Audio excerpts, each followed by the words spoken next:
할렐루야. 잠시 제가 기도하고 하나님의 말씀을 나누기를 원합니다. 하나님 우리 아버지 감사합니다. 저희들 오늘 또 혼란한 세상 가운데서 붙들어 주셔서 대한민국에서 또 살아갈 수 있도록 또 편히 하나님의 전에 나와 또 예배 드릴 수 있는 저희들 심령될 수 있도록 도와주니 감사옵나이다.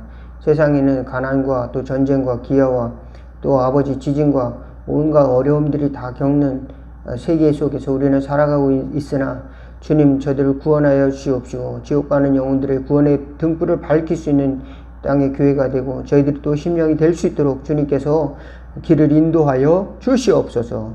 주는 교회가 아버지 하나님의 주여 적은 수의 무리가 모였다 할지라도 하나님의 나라를 주시기에 합당한 성도들이 넘치고 넘치는 역사가 주님께서 남겨두신 7천인이 되는 역사가 있어지도록 인도하여 주시고 하나님의 나라를 간구하는 그런 천국의 임하기에 합당하는 성도들로 채워 주옵소서. 가난한 마음 되게 하여 주시라. 내가 능치 못한다 할지라도 주님은 할 수 있다는 믿음을 갖고 흔들리지 않는 저희들 되게 도와주시고 그 믿음으로 좌로나 우로나 치우치지 않게 도와주시고 나는 가난하지만 주님은 부요하다는 사실을 깨닫고 아버지 주님의 부요를 누리며 살아갈 수 있는 또 은혜로운 성도들 될 수 있도록 인도하여 주세요. 예수님의 이름으로 기도하옵나이다. 아멘. 예, 오늘 함께 은혜 나누실 하나님의 말씀은 사무엘상 13장 12절에서 14절 말씀입니다. 제가 봉독해 올리겠습니다. 이에 내가 이르기를 블레셋 사람들이 나를 치러 길갈로 내려오겠거늘 내가 여호와께 은혜를 간구하지 못하였다 하고 부득이하여 번제를 드렸나이다 하니라. 사무엘이 사울에게 이르되 왕이 망령되이 행하였도다. 왕이 하나님 여호와께서 왕에게 내리신 명령을 지키지 아니하였도다. 그리하였더라면 여호와께서 이스라엘을 위해 왕의 나라를 영원히 세우셨을 것이오늘 지금은 왕의 나라가 길지 못할 것이라. 여호와께서 왕에게 명령하신 바를 왕이 지키지 아니하였으므로 여호와께서 그의 마음에 맞는 사람을 구하여 여호와께서 그를 그의 백성의 지도자로 삼으셨느니라 하고. 아멘. 여기까지만 보도록 하겠습니다. 예.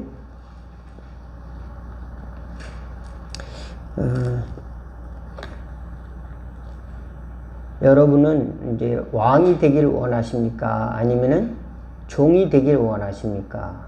오늘날에는 왕도 없고 종도 없죠. 노예제가 아니고 또 왕이 통치하는 세계도 아닙니다. 아직도 왕이 다스리는 나라도 있지만 우리나라는 이제 민주주의 국가로 이제 삼권이 분립되고 또 법치주의를 또 이제 나라의 기조로 삼고 있죠. 그래서 법을 잘 지키는 것이 중요하고 또 최고의 나라의 대표라 할지라도 어떤 기능과 한계가 있죠. 그 한계 안에서 사람들이 어떤 그 민주적 선출 방식에 의해서 선거도 하고 이런 방식으로 인해서 이제 민주주의가 도입됐는데 민주주의로 이제 정치적인 그 제도가 도입이 됐는데 모든 이런 제도 가운데서 민주주의든지 무슨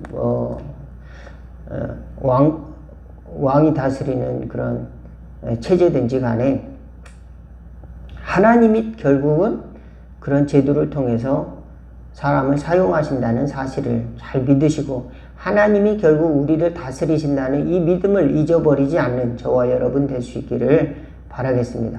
많은 사람들은 편한 걸 좋아해요. 그래서 아주 단순한 걸 좋아합니다. 그래서 왕이 되든지 아니면은 종이 되든지 두 가지 중에 하나를 원하고 있어요. 저는 어렸을 때 우리 친구들의 이 대통령이 되기를 원한다 하는 사람이 꿈이 대통령이다. 나는 꿈이 과학자다. 저는 대통령이라고 쓴 적은 없는데 과학자다 쓴 적은 있었어요. 여러분은 어떻습니까? 정말 어떤 가장 높은 자리에 앉기를 원하십니까? 아니면 가장 낮은 자리에 앉기를 원합니다. 종이 되기를 원하는 사람 많이 없을 거예요.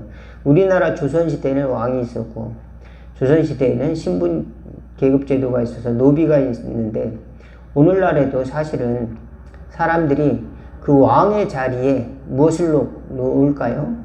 예, 그 왕의 자리에 권력이라든지 금권이라든지 인간의 우상을 자리에다 놓고 그것을 추구한다면 그것이야말로 하나님을 대신하는 그런 어리석은 것을 자꾸 추구하는 거예요. 이스라엘 백성이 눈에 보이는 것을 가져다 놓고 거기다가 그 모든 전권을 위임하고 그러면 편하잖아요. 또한 책임을 거기에다 돌리려고 하는 그런 심리가 있었습니다. 다른 나라들처럼 그렇게 하자. 그렇지만 이스라엘 백성들은 오직 하나님밖에 없었다는 것을 잊어버리는 거예요. 광야 40년을 하나님이 먹이시고 하나님이 입히시고 하나님이 돌보아 주셨다는 것을, 의식주를 해결해 주셨다는, 그리고 적군을 물리쳐 주셨다는 것을 잊어버린 겁니다. 이 광야 40년의 인생은 나그네의 인생이고 또 가난한 자의 인생이고 또 순례자의 인생, 또 그런 종의 인생이라고, 종의 인생에서 세상의 종, 그러니까 애굽의 종이었다가 애굽의 왕의 종이었다가 이제 하나님의 종이 되는 그런 훈련을 받는, 그래서 이 땅에서 나그네로서의 사는 삶, 그런 삶을 훈련을 받고 그렇게 살아가는 그 광야 40년 생활에서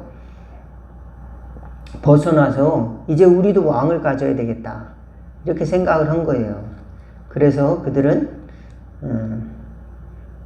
사울 왕을 처음으로 이제 뽑았고 백성들의 요구를 하나님께서 나중에 들어주셨죠. 그렇지만 그 사울 왕이 하나님의 뜻을 다 실천하기에는 역부족이었습니다. 왜냐하면 준비가 덜 되었거든요. 오늘 보니까 왕이 할 수 있는 일들을 이제 제한적이었는데, 여기 보니까 제사장이 해야 될 일이 있고 또 선지자가 해야 될 일이 있는데 전쟁 중이다 보니까 두려움이 앞선 거예요. 그리고 이스라엘 백성들은 제대로 된 무기가 없었습니다. 적군들은 아주 무기들도 좋았고 그렇지만 이제 이스라엘 백성들은 제대로 된 무기가 사울과 요나단밖에 없었어요. 그래서 이스라엘 백성들은 싸울 준비가 잘 되지도 않았습니다. 그러면은 하나님을 의지해야 될 텐데, 이제 하나님을 의지하는 법을 배워야 될 텐데 하나님을 의지하는 그 명령의 법을 순종을 하지 않았다. 사무엘은 그것을 지적하고 있습니다. 근데 사실 육신의 눈으로 보면요, 전쟁만큼 처참하고 두려운 것이 없습니다. 지휘관 또 협력자들 참모들이 오지 않았어요. 예를 들어서 어떤 무슨 중요한 일을 같이 협의할 대상이 오지 않았습니다. 그러면은 일주일이나 걸렸어요. 사무엘이 오지 않았습니다. 일주일이 걸렸어요. 백성들은 이제 두려워 떨고 있어요. 막 고향으로 돌아가고 있어요. 도망친 자, 탈영병들이 생겨나고 있어요. 몇백 명밖에 남지 않았어요. 적군은 몇천 명이나 되는데, 어제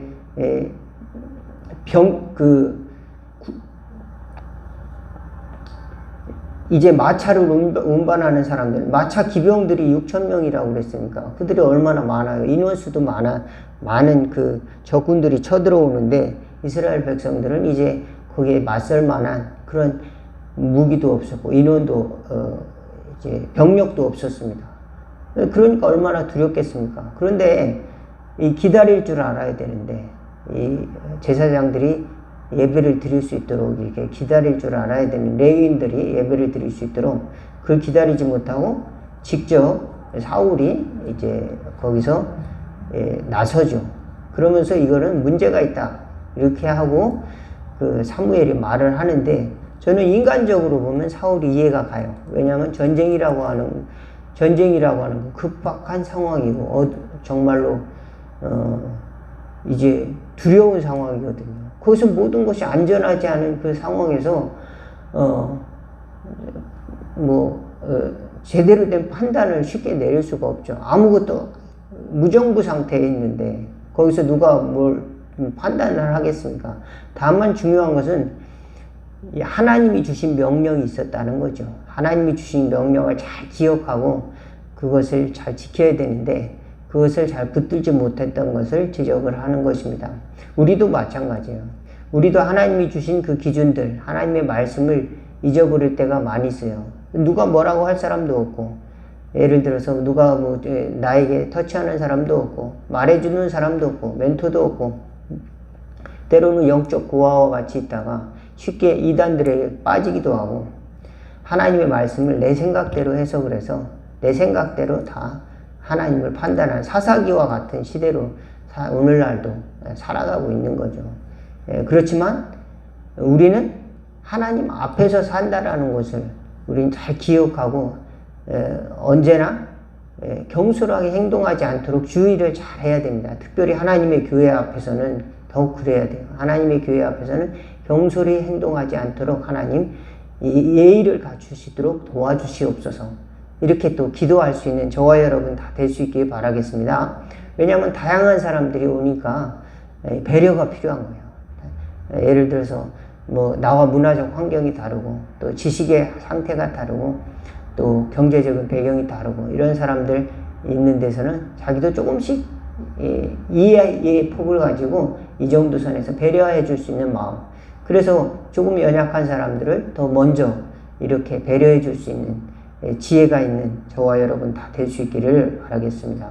여러분, 우리는 왕이 되고 싶지만 주님께서는 우리에게 어떤 지혜를 주셨냐면은 너희가 높고자 하면은 너희는 섬기는 자가 되어야 하리라 그랬습니다. 그리고 너희 안에 이 마음을 품으라. 곧 그리스도 예수의 마음이니 그는 근본 하나님의 본체시나 하나님과 동등됨을 취할 것으로 여기지 아니하시고 도리어 자기를 비워 사람의 모양과 같이 되셨고 또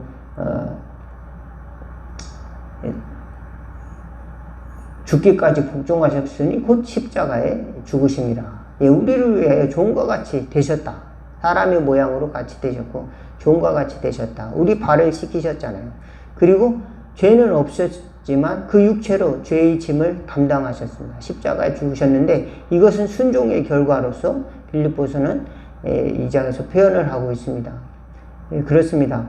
그는 하나님과 동등되는데 어떻게 하나님과 격이 다른 인간을 피조물의 종이 돼서 오실 수가 있을까요? 그리고 우리도 마찬가지로 우리 삶 속에서 우리하고 조금 다르다 하더라도 하나님의 지혜는 종이 되는 마음입니다. 그리고 청지기가 되는 마음입니다. 우리에게 주신 모든 것은 하나님 나라를 위한 집사, 관리자로서 내 것이 아니다. 하나님의 것이다라는 이 믿음을 가지고 사용하면은 하나님께서 거기에 복을 주시고 하나님께서 그곳에 열매를 주신다는 사실을 믿으시기 바라겠습니다. 우리는 나그네고 또 청직이라는 사실을 또 종이라고 하는 사실을 기억을 하면은 우리는 지혜롭게 신앙생활을 할 수가 있어요. 우리는 여기서 내가 세운 왕국의 왕이 되는 것이 아니라 하나님이 주신 나라를 향해서 나그네 길을 가고 있다. 언젠가는 이것을 내려놓고 하나님이 주신 영원한 나라, 그곳으로 하나님의 왕국으로 가는 그런 가난한 마음, 이런 마음을 갖는 것이 이 지혜로운 신앙인이 되는 길이다 말씀을 드리는 것입니다. 나그네로서의 삶, 그것이 광야 40년의 지혜인 것이죠. 언젠가는 우리가 하나님의 주실 땅, 가나안 땅으로 들어갈 것이구나. 그러니까 그 광야에서 머물러서 영원히 살 것처럼 내 배를 위해서만 살 것처럼 이렇게 하면 안 된다는 것이죠. 그 다음에는 언젠가 가야 할 곳이 있다. 언젠가 가야 할 곳을 향해서 우리가 잠깐의 쾌락을 유보하는 것이죠. 죄악의 때를 버려두는 것이죠. 그리고 영혼의 때를 위해서, 영혼의 시간을 위해서 살아가는 것입니다. 영혼의 명령, 하나님 우리 주신 사명을 위해서 또 살아가는 것이 지혜로운 신앙생활이라 또 종으로서 사는 것입니다. 내가 다른 사람보다 높은 지위에 있다 할지라도 그것을 다 누리고 산다면 상이 어디 있겠습니까? 종으로서 사는 것이고 또 청지기로서 사는 것이 지혜 있는 삶이다라는 것을 알 수가 있는데요. 사울은 이제 하나님이 다른 사람을 세운다는 걸 깨닫고 그 자리를 내려놓지 않고 40년을 살아갑니다. 30세에 왕으로 부름받고 나서 그 이후로 40년 동안 통치를 하는데요. 통치 기간이 그렇게 행복하지만은 않았습니다. 정신적인 불안이 계속 그를 끊임없이 괴롭혔고요. 그래서 시기심이 찾아오고 질투심이 찾아오고, 그래서 충성스러운 다윗을 죽이려고 막 찾아서 창으로 막 못을 죽이려고 던졌습니다. 그래서 다윗이 도망갔죠.